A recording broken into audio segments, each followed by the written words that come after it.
Greeting, captains. How are you guys doing today? My question to you today is, how many lockboxes is too many in Star Trek Online? This is a serious question because, well, the latest news in Star Trek Online is another lockbox is coming. And it's coming tomorrow as of my recording. That would be October 25th that it is coming to the game. This is just after we have had a recent lockbox called the Kelvin Timeline Lockbox come out with Agents of Yesterday. And then right after that, an update to the Infinity Lockbox, where they re-released the Infinity Lockbox from its original release with even more things.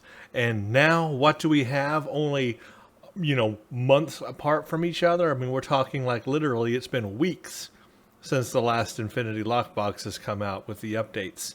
Now we have a brand new lockbox. Look what we're getting, folks. We're getting a Sphere Builder lockbox. That's right.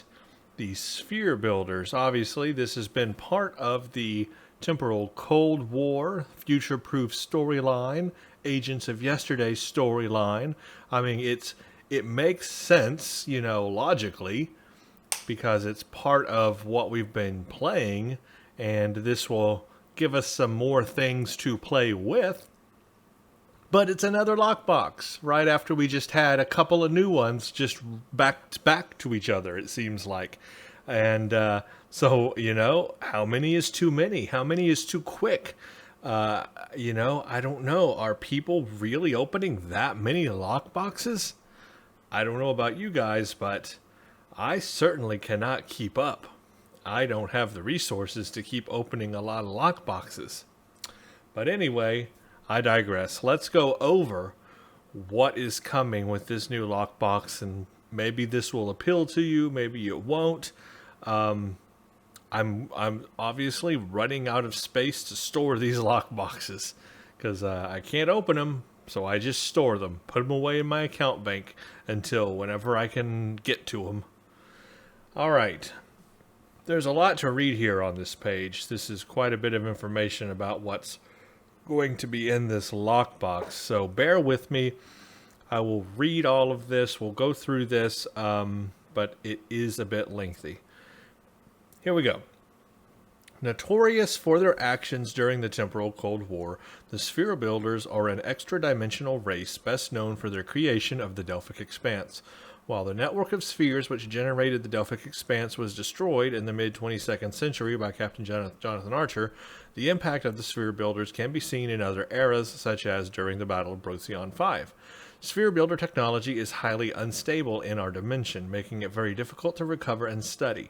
The temporal and dimensional anomalies present during the Battle of Procyon 5 gave the Federation of that era the perfect opportunity to preserve, stabilize, and repurpose the recovered devices. Some of these devices, including a handful of fully functional Sphere Builder ships, have made their way into the hands of the Lobi Crystal Consortium of the 25th century. The Lobi Crystal Consortium is perfectly willing to sell the exotic technologies to esteemed captains within the Federation, Klingon Empire, and Romulan Republic for the right price. The Agents of Yesterday expansion offered us the perfect opportunity to introduce the enigmatic Sphere Builders as antagonists in Star Trek Online. Featured in Enterprise, the Sphere Builders were one of the primary antagonists of the series, pulling the strings behind the scenes in an attempt to alter history. Captains have had the chance to fight against the Sphere Builders in the Battle of Procyon 5, and now you'll have the opportunity to use their extra-dimensional technology against them with the Sphere Builder Lockbox. The biggest prize from the Sphere Builder Lockbox are their ships. This box's grand prize is the Sphere Builder Dinois, I don't know how to pronounce that. Best guess there. But it's a Dreadnought carrier, Tier 6. A formidable carrier capable of using the modular reconstruction technology found on temporal starships. Used by the Sphere Builders to direct the flow of battle across space-time, the Sphere Builder Dinois Dreadnought carrier includes a commander, tactical / temporal operative, and a lieutenant engineering / command bridge officer station. This vessel comes equipped with a console universal chronoton fragmentation warhead launcher. When fired, the starship launches a projectile which detonates into chronoton warhead fragments shortly before reaching its designated target. Enemy ships caught in this large explosion suffer kinetic damage and have their turn rate and flight speeds reduced as the fragments embed into their ships. After a few seconds, their fragments then detonate, causing additional kinetic damage, which bypasses shields. This console gives a passive increase to critical hit chance and turn rate. This console may be equipped in any console slot, but can only be equipped on Sphere Builder starships. Completing the Starship Mastery Path on the Sphere Builder Nose Dreadnought Carrier unlocks access to the following starship trait: Delphic Shockwave. The photonic shockwave power, when used, leaves a hazard in its wake, which deals radiation damage and reduces the damage resistance of foes. Additionally, photonic shockwave does not repel foes while this trait is slotted. So, an interesting power there that deals with the photonic shockwave, something that a lot of people don't really use anymore. When this game first came out, it was a cool little power. I had it on my ships because I liked it. But, I quickly, it wasn't a lasting power that really anybody uses on a ship, because photonic shockwave is just not very useful. You're not that close to enemies to cause a whole lot of damage with it.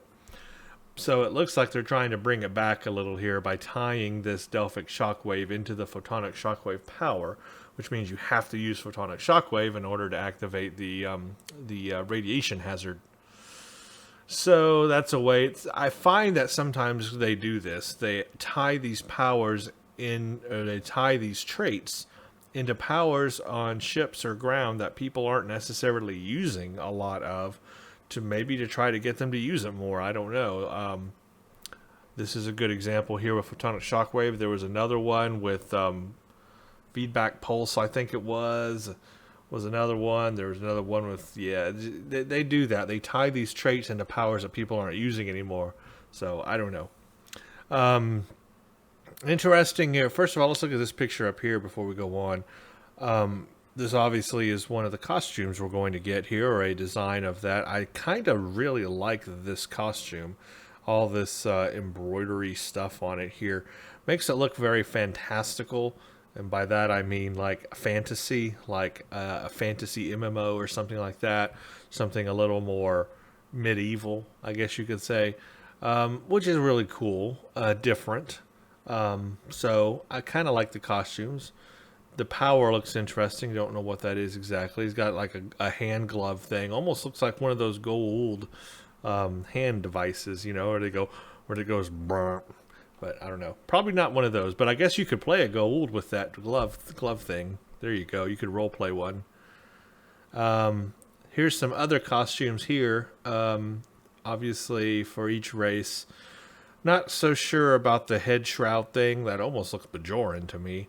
But I do like the embroidery stuff here. I really like the look on the Klingon there. That's a good one. That's a good look. So I'm interested to see what the costumes are like. I like costumes. I'm a costume guy. I like, if you've ever seen any of my characters, I got like 1 million costumes set up on them. All right, let's move on here. Captains may purchase the Sphere Builder Edlog. Edolg. Edoulg. How you pronounce that? I don't know. Edolg. Science vessel tier 6 from the Low-Buy store. So a science vessel as well. Like the denounced Dreadnought Carrier, this vessel is capable of using molecular reconstruction technology, reflecting its race's focus into scientific advancement. The Sphere Builder Edolg science vessel includes a Commander Science / Temporal Operative and a Lieutenant Engineering / Intel Bridge Officer Station. This vessel comes equipped with a console universal quantum deceleration field generator. When activated, this console generates a large field around your starship, which gradually slows the flow of time. Nearby enemies suffered a flight speed reduction and damage over time effect, both of which increases in potency the longer the enemy ships remain in the field. Enemy ships caught within the field for 5 seconds become held and take additional physical damage. This console gives a passive bonus to the particle generators and science readiness skills. This console may be equipped in any console slot. Completing the Starship Mastery on the science ship gives you the Delphic phasing. Critically hitting your foes gives a stacking short duration energy resistance buff. At 10 stacks, gain immunity to energy damage for a short duration. Can only gain 1 stack every 4 seconds. Triggering immunity prevents gaining stacks for an extended period of time. I was thinking while I was reading that, I was thinking about something else. When I was playing the mission Procyon 5, not the STF, but the actual mission that you go play, the sphere builders hit you pretty hard in that mission. Also the one where you have to protect the Enterprise, the Kelvin Enterprise. Or, the Yorktown, not the Enterprise, the Kelvin Yorktown. It's not a Kelvin. The Kelvin timeline ship, Yorktown. In that one, when the sphere builders are attacking you, they have this weapon that does a lot of damage to your hull. I noticed this when I was playing it. They would go right through my shields. Didn't matter if my shields were there, and my hull would just instantly go to like 50%. And, I would blow up just from my hull going down. So I wonder if this Chronoton Fragmentation Warhead Launcher is that ability. If that's the ability that was crippling my ship in that, that would be pretty powerful. Because whatever ability the sphere builders were using to get right through your shields to your hull and do a lot of damage, it was doing a lot of damage. So that could actually be an interesting weapon to have in the game from, it's a universal console, so you could put it on any starship. I wonder if that's that anyway. Might not be, but I do wonder. Additionally, captains may win the Sphere Builder Erebes destroyer from the Sphere Builder box. This Tier 5 starship is the Sphere Builder's primary attack vessel and can equip Sphere Builder consoles. This destroyer is intended to adjust to any threat with an average turn rate and a balanced hull and shield strength. Captains who own the Sphere Builder Erebes destroyer can also purchase a small craft version of the ship to use with the Sphere Builder Denos Dreadnought carrier, Tier 6. So a Tier 5 ship. It doesn't say here if it's upgradable to Tier 5U or not, so I don't know. It might be, but I don't know. Looks like some interesting weapon designs here, new weapons.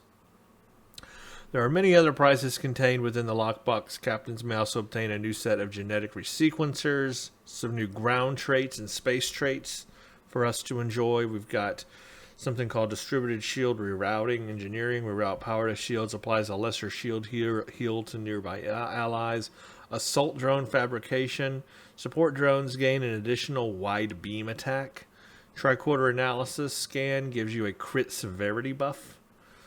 Nanoprobe Contagion reduces the recharge time of Nanoprobe Infestation if the primary target dies while it's active. Security Detail, Tactical Team, Security Escorts may throw grenades. Hey, check that out. So you know how a lot of people like to spam Security Escorts if they're a tactical character. Security Escorts can now throw grenades. So all those that you're spamming now can throw grenades too. Can you imagine that? Could you imagine like all these security teams that people are just spawning in like ground STF or whatever, and then their security team are also going to throw grenades? It'd be pretty wild. I'd like to see that actually. Combined Assault reduces the recharge time of fire on my mark. Space EPS Overload. EPS Power Transfer gives an additional effect based on which power level was highest at the time of activation.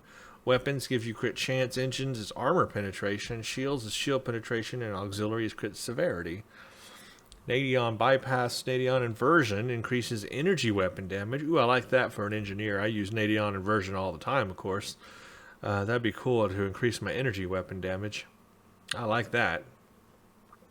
Subnucleonic Beam drains power from the target to increase your power levels. I mean, that's awesome. Photonic Reinforcement. Photonic Fleet summons a 4th ship. Yes, make Photonic Fleet even better. A Good Day to Die. Tactical Go Down Fighting can be used at any hull level. Oh, wow. So now you don't even have to wait for your hull to decrease. You can just use Go Down Fighting at any time and increase your damage. Holy crap. Tacticals needs a buff much? I don't think so, but they're getting one.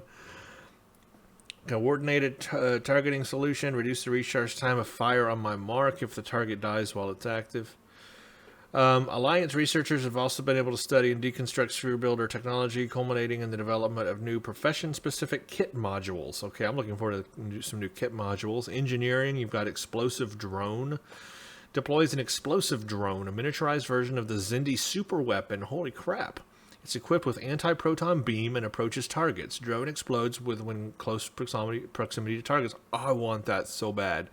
A miniaturized version of the Zindi super weapon as an explosive drone on the ground. Wow. Okay, I want to see that. Science. Interphase decay. Applies a damage resistance debuff and physical damage over time effect to a target. Damage over time increases duration after 6 seconds. Causes physical damage in an area around the target. Okay. Tactical repulsor burst. Kinetic damage to a target with severe knockback. Ranks 1, 2, and 3 above abilities can also be found in Bridge Officer training manuals. These start at Lieutenant for rank 1, Lieutenant Commander rank 2, Commander for rank 3. Additionally, the Sphere Builder Lockbox contains a new space and ground weapon within the Delphic Anti-Proton Weapon Pack. This pack contains a suite of new cannons, beams, and ground weapons which incorporate the Sphere Builder's extra-dimensional technology. Delphic anti-proton weapons have a chance to give the user a substantial critical hit and critical severity increase for a short time. I thought we already had a weapon that did that. I thought it was anti-proton too. Maybe not. Well, this one does. So Delphic anti-proton with substantial critical hit and critical severity. Critical hit and critical severity. Wait, critical hit, yeah. Chance and hit. The Low-Buy store also contains a Sphere Builder Anti-Proton Repulsor, which has been properly shielded to prevent decay upon exposure to our dimension. This weapon has a single target primary fire, a rapid sweep exploits secondary fire, and can target the Delphic Anti-Proton weapon proc. The Sphere Builder Anti-Proton Repulsor's primary fire has the added benefit of being able to expose targets and does additional damage to targets which are exposed. I'll try it out. I like to try out those low-buy store weapons. I really, really like the Herald Anti-Proton Beam Projector. That's like my favorite weapon. But I like to try the other ones out. I like anything anti-proton. I'm an anti-proton fiend. That Delphic Anti-Proton Weapon Pack stuff, though, sounds interesting. I would like to see what color the beam and cannon weapons and stuff are on that. Color, I like color, and I like colors that are unique or different, and I'd like to see what that would look like on a ship. Looking forward to that. Captains who appreciate the Sphere Builder's aesthetics can purchase a Sphere Builder outfit box from the Low-Buy store. This outfit unlocks both upper and lower body options for male and female characters. The Sphere Builder Lockbox and the Low-Buy Crystal Store offerings will become available to PC captains on October 25th, and it looks like we're getting dogs. I mean, they didn't even mention it here. I'm surprised. I got a picture of it, but they didn't mention it. But if we had cats, you knew dogs were going to come. Why the dogs have red eyes and they look evil, I got no idea.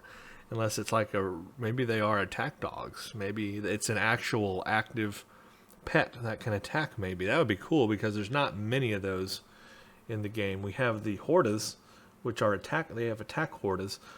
I would like to have more attack pets, more pet attacks, actually. I think that would be useful.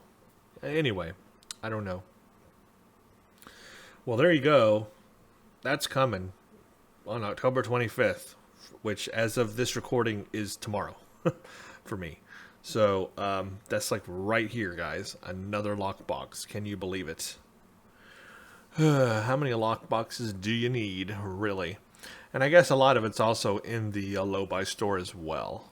But you know what? I have not ventured into the Low-Buy store in a very long time. There's probably a whole lot of new things there that I don't even know about, that I don't have the Low-Buy to purchase. There's a new featured episode coming. I'm highly looking forward to this one. It's called Echoes of Light. It's going to deal with the Lucari.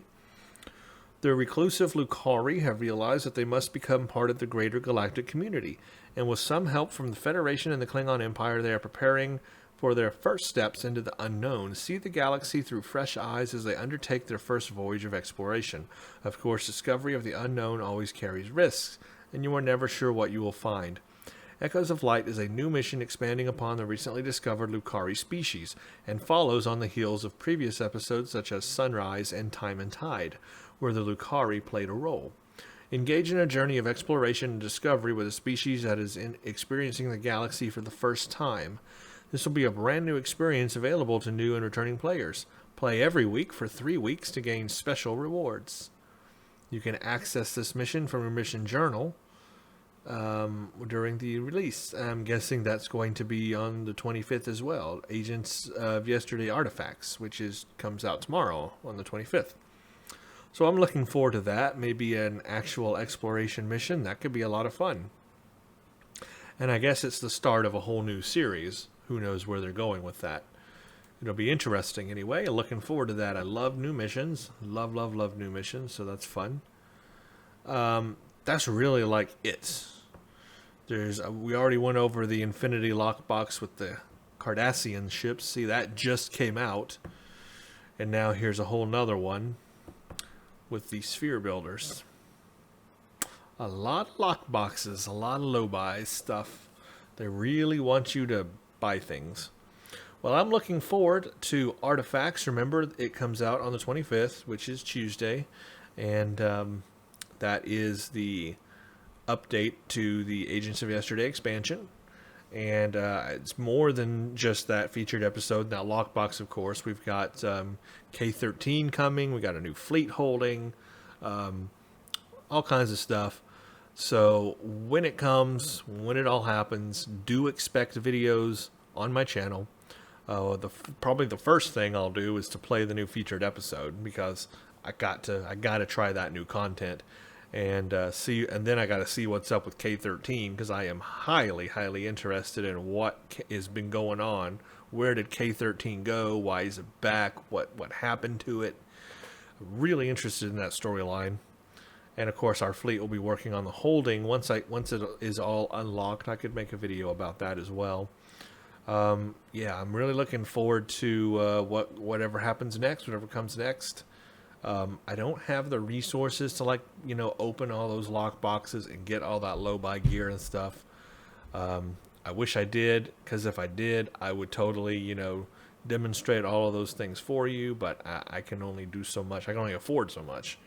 I already use a lot of resources in the game, but lately I've been upgrading a lot my gear, especially on my temporal operative, my 23rd century Starfleet faction character. I've been upgrading all the gear on her. I've been upgrading the temporal gear on my main character, because I just did the temporal reputation stuff, and I upgraded a lot of that gear. So I've used all my dilithium and everything and stuff to do all that. And so you just run out of stuff after a while. Got nothing else to grind more grinding to do.